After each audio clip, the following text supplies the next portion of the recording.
नमस्कार, भाग्य चक्र के इस खास एपिसोड में आप सभी का बहुत बहुत स्वागत है। मैं हूं आपके साथ गीतू चौहान और मेरे साथ हैं एस्ट्रोलॉजर और tarot card reader Smita Kaushik ji. Smita ji, आपका बहुत बहुत स्वागत है। नमः शिवाय। और आज के इस खास एपिसोड में हम बात करने जा रहे हैं एंग्जाइटी और पैनिक अटैक्स को लेकर। आखिर क्यों एंग्जाइटी और पैनिक अटैक्स होते हैं, क्या इसका ग्रहों से कोई संबंध है? इसके अलावा एंग्जाइटी को रोकने के 3 उपाय भी स्मिता जी बताएंगी। लेकिन शुरुआत करते हैं आज के पंचांग के साथ। आज है 9 जून 2026 का दिन मंगलवार। कृष्ण पक्ष की नवमी तिथि है और नक्षत्र आकाश में है पूर्वा भाद्रपद। अभिजीत काल होगा सुबह 11:52 से 12:48 तक और राहु काल होगा दोपहर 3:49 से 5:33 तक। स्मिता जी, आजकल एक समस्या है एंग्जाइटी की और पैनिक अटैक्स की। अक्सर हम देख रहे हैं कि लोग बहुत ज़्यादा परेशान हो रहे हैं। आजकल ना तो किसी तरह की जीवन शैली बची है और इसकी वजह से एक प्रेशर जो है लोगों पर आ रहा है। खासतौर से एंग्जाइटी को लेकर हम देखते हैं कि बहुत सारे लोग ऐसे सामने आते हैं जिन्हें ये समस्या बनी हुई है।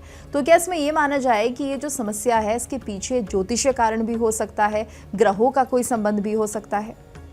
बिल्कुल। सबसे पहले मैं ये कहना चाहूंगी कि यदि किसी व्यक्ति को लगातार एंग्जाइटी या पैनिक अटैक की समस्या हो रही है तो सबसे पहले आप डॉक्टर से सलाह जरूर लीजिए। लेकिन ज्योतिषीय दृष्टि से देखें तो कुछ ग्रह ऐसे हैं जो मानसिक स्थिति पर गहरा असर डालते हैं। सबसे ज्यादा इंपॉर्टेंट ग्रह इस स्थिति में होता है चंद्रमा। चंद्रमा हमारे मन, भावनाओं और मानसिक स्थिरता का प्रतिनिधित्व करता है। यदि जन्म कुंडली में चंद्रमा कमजोर हो, राहु या शनि से प्रभावित हो तो व्यक्ति के मन में बिना बात के डर, चिंता और इनसिक्योरिटी की भावना बढ़ जाती है। तो स्मिता जी, क्या माना जाए, अगर किसी को एंग्जाइटी हो रही है तो इसका सीधा संबंध चंद्रमा से ही होता है? इसका संबंध सिर्फ चंद्रमा से नहीं होता, राहु भी इसमें बहुत बड़ी भूमिका निभाता है। राहु भ्रम देता है, आशंका और काल्पनिक डर भी पैदा करता है। कई बार व्यक्ति को लगता है कि कुछ बुरा होने वाला है, जबकि वास्तविकता में ऐसा कुछ होता नहीं है। इसके अलावा केतु जो व्यक्ति को भीतर से अलगाव महसूस करवाता है, यानी कि डिटैचमेंट महसूस करवाता है। ऐसे लोग कई बार लोगों के बीच रहकर भी अकेलापन महसूस करते हैं। वहीं शनि चिंता को लंबा खींच देता है, यानी कि आपके जीवन में कोई भी ऐसी स्थिति आ जाए जहाँ पे थोड़ी बहुत चिंता का विषय उत्पन्न हो तो वो उस चिंता के पीरियड को या चिंता की जो एक टेंडेंसी है उसको बहुत लंबा खींच देता है। शनि व्यक्ति को भविष्य की परेशानियों के बारे में बार बार सोचने पर मजबूर करता है। इसलिए ये स्थितियाँ सिर्फ चंद्रमा की वजह से नहीं और भी दूसरे प्लैनेट्स की वजह से आ सकती हैं। और स्मिता जी, कई बार ये भी देखा जाता है कि एंग्जाइटी को लेकर अगर लोग परेशान हैं तो उसका ट्रीटमेंट कराते हैं, लेकिन उनकी रिपोर्ट्स बिल्कुल सही आती हैं। तो क्या माना जाए, क्या इसका कनेक्शन भी ग्रहों से जुड़ता हुआ दिखाई देता है? बिल्कुल। इस स्टेज पे जहाँ पे कि आपने डॉक्टर से परामर्श करा और उन्होंने टेस्ट कराए और टेस्ट की रिपोर्ट्स में ऐसा कुछ निकल कर नहीं आया, तो अगर आध्यात्मिक दृष्टि से भी देखें तो उसके भी कारण यहाँ देखे जा सकते हैं। सबसे पहला कारण होता है आपकी एनर्जी का इम्बैलेंस्ड होना। जब किसी व्यक्ति को लगातार नेगेटिव वातावरण में रहना पड़ता है, बहुत ज़्यादा वो तनाव में घिरा रहता है या हर समय डर, गुस्सा या उसके अंदर शिकायतों में रहने का बहुत ज़्यादा आदत हो जाती है, तो उसकी मानसिक जो एनर्जी है वो कमज़ोर होने लगती है। दूसरा कारण है बहुत ज़्यादा आपके दिमाग का शोर। आजकल हम क्या देखते हैं कि मोबाइल, न्यूज़, सोशल मीडिया और हम बहुत ज़्यादा न्यूज़ से घिरे हुए हैं। मन को शांत होने का मौका ही नहीं मिलता। एक के बाद एक उसे न्यूज़ मिल रही हैं, एक के बाद एक वो चीज़ों से अवगत हो रहा है। फ़ोन रखा तो टीवी चालू हो गया, टीवी रखा तो किसी से मिलने पहुंच गए। तो आपके मन को, आपके दिमाग को शांति ही नहीं मिलती। उसका क्या परिणाम होता है कि अंदर ही अंदर बेचैनी जमा होने लगती है। कुछ आध्यात्मिक परंपराओं में ये भी माना जाता है कि जब व्यक्ति अपने जीवन के उद्देश्य से दूर चला जाता है, यानी कि पर्पस ऑफ लाइफ हमसे दूर होने लगता है, तब भी हमारे भीतर एक अज्ञात खालीपन, एक बेचैनी पैदा होने लगती है। और स्मिता जी, क्या माना जाए इसमें, क्या पूर्व जन्मों का संबंध भी सामने आता है? क्या पास्ट कर्मास या फिर जो हमारे कर्म है वो भी हमारा पीछा नहीं छोड़ते, जिसके चलते इस तरह के हालात बनते हैं? बिल्कुल ऐसा पॉसिबल है। कई बार व्यक्ति को बिना किसी स्पष्ट कारण के कुछ अलग तरह के, विशेष तरह के डर महसूस होते हैं, जैसे कि ऊंचाई का डर, पानी का डर या किसी विशेष परिस्थिति का बहुत ज़्यादा डर। आध्यात्मिक दृष्टिकोण कहता है कि ये कुछ पुराने अनुभव या कर्मों की स्मृतियां भी हो सकती हैं, यानी कि हमारे पास्ट लाइफ से जुड़ी हुई भी ये यादें हो सकती हैं। हालांकि इसे पूरी तरह से सिद्ध तो नहीं किया जा सकता, लेकिन आध्यात्मिक तौर पे अगर हम इसे देखें तो इसकी संभावना ज़रूर पैदा होती है कि हमारे इस जीवन के डर, इनसिक्योरिटीज़ कई बार हमारे पुराने जन्मों और पुराने कर्मों से जुड़े हुए हों। और ऐसे में अगर स्मिता जी हम व्यावहारिक कारणों को इसके पीछे की वजह माने, तो कौन से ऐसे काम आजकल हमें देखने को मिल रहे हैं, या क्या लाइफस्टाइल है जो इसके पीछे की एक वजह हो सकता है? इसके कई सारे कारण हो सकते हैं। सबसे पहला तो है बहुत ज़्यादा तुलना करना, एक दूसरे से कंपटीशन में रहना, कंपैरिजन में रहना। सोशल मीडिया पर दूसरों की सफलता को देखकर लोग अपने आप को कम समझने लगते हैं। दूसरा है नींद की कमी। अगर आपको पर्याप्त नींद नहीं मिल रही है तो चंद्रमा से जुड़ी हुई मानसिक स्थिरता भी प्रभावित होती है। तीसरा कारण है हर समय भविष्य की चिंता करना। मन वर्तमान में कम रहता है और फ्यूचर के बारे में ज़्यादा सोचता है। चौथा कारण है अकेलापन। आज लोग हजारों लोगों से ऑनलाइन जुड़े हुए हैं, लेकिन इमोशनल तौर पे बिल्कुल अकेले हैं। और पांचवा कारण है लगातार नेगेटिव सोच।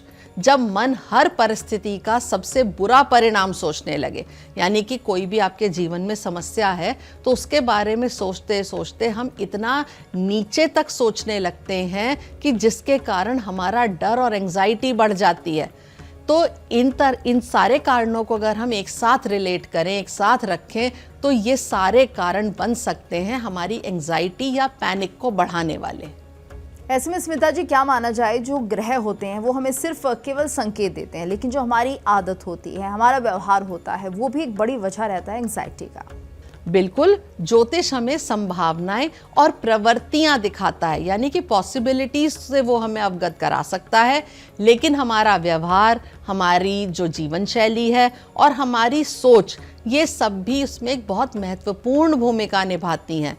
यदि किसी की कुंडली में चंद्रमा या राहु किसी चैलेंज वाली पोजीशन में हो, लेकिन वो व्यक्ति नियमित दिनचर्या रखता हो, अच्छी नींद लेता हो, पॉजिटिव लोगों के साथ रहता हो और अपने मन की भी देखभाल करता हो, तो वो इन सब प्रभावों से काफ़ी हद तक बच सकता है और इन सब चीज़ों को बहुत हद तक बैलेंस भी कर सकता है। और स्मिता जी, ऐसे में अंत में दर्शकों को आप क्या संदेश देना चाहेंगी? एंग्जाइटी या मानसिक कोई पैनिक अटैक हो, उसको अपनी कमज़ोरी मत समझिए। ये केवल ग्रहों का प्रभाव नहीं होता, बल्कि मन, शरीर, ऊर्जा और हमारा लाइफस्टाइल, इन सभी का एक मिला जुला परिणाम हो सकता है। अपने मन की बात शेयर ज़रूर करिए और आवश्यकता हो तो किसी डॉक्टर की सहायता भी ले सकते हैं। और साथ ही साथ अपनी मानसिक और आध्यात्मिक बैलेंसिंग पर भी ज़रूर ध्यान दीजिए। जब आपका मन शांत होगा तो ग्रह भी चुनौतीपूर्ण जो होते हैं वो भी बैलेंस हो जाएंगे और उनकी ऊर्जा को संभालना भी आसान हो जाएगा। और ऐसे में स्मिता जी, आगे बढ़ते हैं और अब बात कर लेते हैं आज के राशि फल की। तो शुरुआत करते हैं मेष राशि के साथ। कार्ड उठाती हूँ मैं मेष राशि के लिए, और इनके लिए कार्ड निकला है 2 ऑफ कप्स का।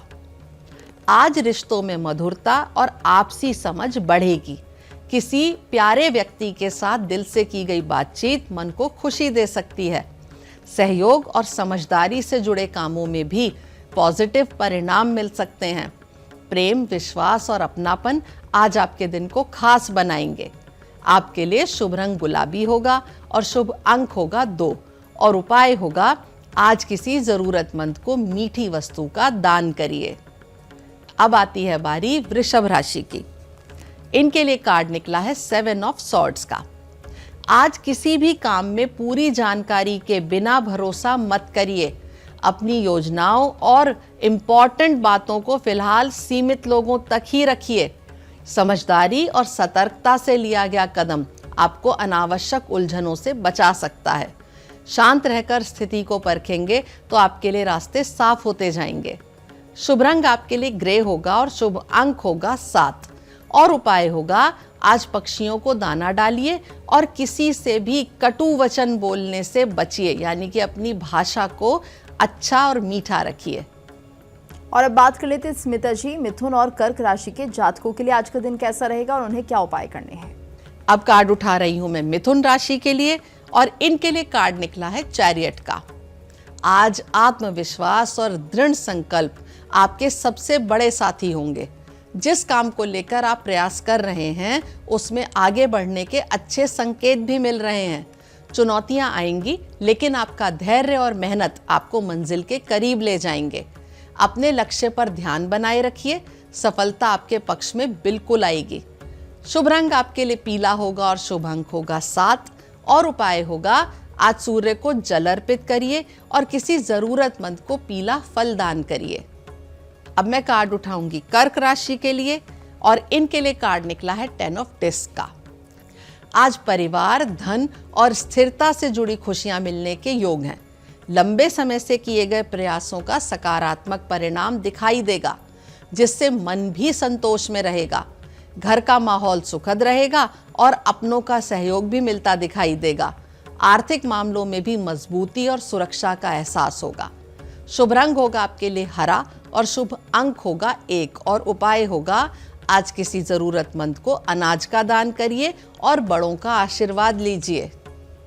और अब बारी आ गई स्मिता जी, आज के पहले उपाय की। एंग्जाइटी से जुड़ा उपाय आप बताने जा रही हैं। पहला उपाय क्या बताएंगे हमारे दर्शकों को? एंग्जाइटी दूर करने के लिए आप पूर्णमासी का यानी कि पूर्णिमा का व्रत करिए। पूर्णिमा के दिन दूध, चावल या सफेद वस्त्रों का दान करने से चंद्रमा से रिलेटेड जो दोष होते हैं वो दूर होते हैं। और अगर आपका चंद्रमा मजबूत होगा तो आप एंग्जाइटी और पैनिक से दूर रहेंगे। आगे बढ़ते हैं और बात कर लेते हैं अब कर्क और सिंह राशि के जातकों के लिए कैसा रहेगा आज का दिन। कार्ड्स उनके लिए आज क्या कह रहे हैं स्मिता जी? कार्ड उठा रही हूं मैं सिंह राशि के लिए और इनके लिए कार्ड निकला है नाइट ऑफ कप्स का। आज भावनाओं और रिश्तों से जुड़ी अच्छी एनर्जी आपके साथ रहेगी। किसी प्रिय व्यक्ति से मुलाकात, संदेश या सुखद बातचीत मन को खुशी दे सकती है।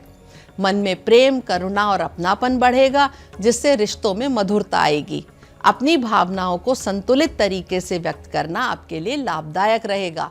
शुभ रंग होगा आपके लिए आसमानी और शुभ अंक होगा 3। और उपाय होगा, आज किसी जरूरतमंद को दूध या सफेद मिठाई का दान करिए। अब मैं कार्ड उठाऊंगी कन्या राशि के लिए और इनके लिए कार्ड निकला है द हेरोफेंट का। आज अनुभवी लोगों की सलाह आपके लिए बहुत काम आएगी। परिवार, परंपराओं और मूल्यों से जुड़ी हुई बातें आज आपको सही दिशा दिखाएंगी। किसी महत्वपूर्ण काम में धैर्य और अनुशासन बनाए रखने से अच्छे परिणाम भी मिलेंगे। आध्यात्मिक या धार्मिक कार्यों में मन लगने की भी संभावना है। शुभ रंग आपके लिए पीला होगा और शुभ अंक होगा 5। और उपाय होगा, आज किसी बुजुर्ग का आशीर्वाद लें और जरूरतमंदों को पीली वस्तु का दान करें। और अब बात कर लेते हैं तुला और वृश्चिक राशि के जातकों के लिए कैसा रहेगा उनका आज का दिन और क्या कुछ कहते हैं उनके सितारे? कार्ड उठा रही हूं मैं तुला राशि के लिए और इनके लिए कार्ड निकला है 5 ऑफ डिस्क का। आज कुछ मामलों में धैर्य की परीक्षा हो सकती है और मन भी थोड़ा चिंतित रह सकता है। आर्थिक या काम से जुड़ी हुई किसी बात को लेकर आप दबाव महसूस कर सकते हैं, लेकिन ये समय भी धीरे धीरे निकल जाएगा। मदद मांगने या स्वीकार करने में संकोच बिल्कुल ना करें। आसपास के लोग आपका साथ देने के लिए तैयार हैं। सकारात्मक सोच बनाए रखना आज आपके लिए बहुत जरूरी होगा। शुभ रंग होगा आपके लिए ब्राउन और शुभ अंक होगा 5। और उपाय होगा, आज किसी जरूरतमंद को अनाज या भोजन का दान करें। अब आ गई है बारी वृश्चिक राशि की और इनके लिए कार्ड निकला है 10 ऑफ वॉन्ड्स का। आज जिम्मेदारियां कुछ ज्यादा महसूस हो सकती हैं और काम का दबाव भी बढ़ा हुआ लग सकता है। आप बहुत कुछ अकेले संभालने की कोशिश कर रहे हैं, इसलिए खुद पर थोड़ा रहम करना भी जरूरी है। धैर्य बनाए रखें क्योंकि आपकी मेहनत व्यर्थ नहीं जाएगी। दिन के अंत तक किसी काम के पूरा होने से आपको राहत मिलेगी। शुभ रंग नारंगी होगा आपके लिए और शुभ अंक होगा 1 और उपाय होगा आज किसी जरूरतमंद को पानी की बोतल या फल का दान करें। और अब बात कर लेते हैं स्मिता जी आज के दूसरे उपाय की। एंग्जाइटी से जुड़ा हुआ ही दूसरा उपाय क्या बता रही हैं? रोजाना या कम से कम सोमवार के दिन शिवलिंग पर दूध और जल चढ़ाइए। चांदी के ग्लास में पानी पीने से या चांदी की चेन गले में पहनने से भी मन शांत रहता है और एंग्जाइटी नहीं होती। और अगर आप ये दोनों ही उपाय अपना लेंगे तो इससे आपका मन पूरी तरह से शांत रहेगा और आप एंग्जाइटी से दूर रहेंगे। और चलिए आगे बढ़ते हैं, बात कर लेते हैं धनु और मकर राशि के जातकों के लिए कैसा रहेगा आज का दिन, उनका राशिफल क्या कुछ कहता है। कार्ड उठा रही हूं मैं धनु राशि के लिए। इनके लिए कार्ड निकला है द मून का। आज आपका मन थोड़ा संवेदनशील और भावुक रहेगा। कुछ बातें वैसी नहीं होंगी जैसी वो दिखाई दे रही हैं, इसलिए किसी भी निष्कर्ष पर पहुंचने में जल्दबाजी मत करिए। अपनी इंट्यूशन उस पर पूरा भरोसा रखिए, लेकिन साथ ही तथ्यों को भी परखते रहिए। धैर्य रखने से धीरे धीरे आपकी स्थिति स्पष्ट होती जाएगी। आपके लिए शुभ रंग सिल्वर होगा और शुभ अंक होगा 9 और उपाय होगा आज रात को चंद्रमा को देखकर कुछ क्षण शांत मन से बैठिए। अब आ गई है बारी मकर राशि की। इनके लिए कार्ड निकला है 10 ऑफ सॉर्ड्स का। आज किसी पुराने तनाव, विवाद या परेशानी का अंत होने के भी संकेत हैं। भले ही हाल की घटनाओं ने आपको थकाया हो, लेकिन अब धीरे धीरे नई शुरुआत की राह खुल रही है। बीती बातों को छोड़कर आगे बढ़ने का समय है। जितना आप पुराने बोझ को छोड़ेंगे उतना ही मन हल्का महसूस करेगा। आपके लिए शुभ रंग ग्रे होगा और शुभ अंक होगा 1 और उपाय होगा आज शिवलिंग पर दूध में थोड़ा सा काला तिल मिलाकर जल अर्पित करिए। आगे बढ़ते हैं स्मिता जी, कुंभ और मीन राशि के जातकों का इंतजार खत्म करते हैं, जानते हैं उनके राशिफल में आज क्या कुछ लिखा है। आ गई है बारी कुंभ राशि की। इनके लिए कार्ड निकला है एस ऑफ वॉन्ड्स का। आज नई शुरुआत और नए अवसरों की एनर्जी आपके साथ रहेगी। किसी रुके हुए काम में गति आने के संकेत हैं और मन में उत्साह भी बना रहेगा। जो काम आप काफी समय से शुरू करना चाहते थे, उस दिशा में कदम बढ़ाने का अच्छा समय है। कॉन्फिडेंस के साथ आगे बढ़ेंगे तो सकारात्मक परिणाम मिलेंगे। शुभ रंग आपके लिए नारंगी होगा और शुभ अंक होगा 1 और उपाय होगा आज सूर्य को पानी में लाल चंदन डालकर अर्पित करिए। अंत में बारी आ गई है मीन राशि की और इनके लिए कार्ड निकला है क्वीन ऑफ सॉर्ड्स का। आज आपकी समझदारी और स्पष्ट सोच आपको सही निर्णय लेने में मदद करेगी। किसी उलझे हुए मामले में सच्चाई सामने आ सकती है और स्थिति पहले से ज्यादा साफ दिखाई देगी। भावनाओं से ज्यादा तर्क और विवेक पर भरोसा करना आज आपके लिए लाभदायक रहेगा। आपकी बातों का प्रभाव लोगों पर पड़ेगा, इसलिए सोच समझकर अपनी राय दीजिए। शुभ रंग आपके लिए सफेद होगा और शुभ अंक होगा 4 और उपाय होगा आज किसी जरूरतमंद को चावल का दान करिए। और अब बात कर लेते हैं आज के तीसरे और आखिरी उपाय की। तीसरा और आखिरी उपाय क्या बताने जा रही हैं स्मिता जी? बहुत ज्यादा ओवर थिंकिंग से बचने के लिए बुधवार के दिन गाय को हरी घास खिलाइए और गणेश जी को दूर्वा अर्पित करिए। प्रतिदिन ओम सोम सोमाय नमः का या महामृत्युंजय मंत्र का जाप करिए। इससे आपके मानसिक तनाव कम होते हैं और एंजाइटी नहीं होती।